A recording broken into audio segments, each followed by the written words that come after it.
नाजरीन अब देख रहे हैं खबर 4 न्यूज में हूँ सुधीर राजभर। टुनवाला यार में शहाब शरीन की मिठाइयों ने धूम मचाई हुई है। टुनवाला यार के शहरी खुद भी शौक से खाते और अपने प्यारों के लिए पार्सल क्रोई के ले जाते हैं। इस वक्त शहाब शरीन मिठाई की दुकान का मालिक शहाब भाई मौजूद है, आए उनसे बात करते हैं।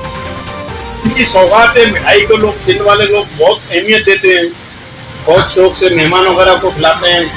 मिठाई सिंध की एक नंबर सौगात है ये सब। यहाँ लोग मेहमानों को ज़्यादातर मिठाई या बेकरी के केक वगैरह खिलाते हैं। लोग मेहमान आते हैं घरों पे, और माशाल्लाह हमारा सिंध मशहूर है मेहमान नवाजी के हिसाब से।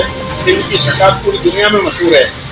ये खाली पाकिस्तान में नहीं, पूरी दुनिया में मानते हैं सिंधी लोगों को कि सिंध के लोग वाकई मेहमान नवाजी का एक है। क्या सब ये किसी से ढकी छुपी बात नहीं है, ये अल्लाह का करम है। अल्लाह ताला की एक धरती है, इसके ऊपर अल्लाह का करम है। कितनी भी मुसीबतें आती हैं अल्लाह ताला सिंध को फिर आबाद कर देता है, और ये कुदरत का एक निज़ाम है, अल्लाह ताला चला रहा है।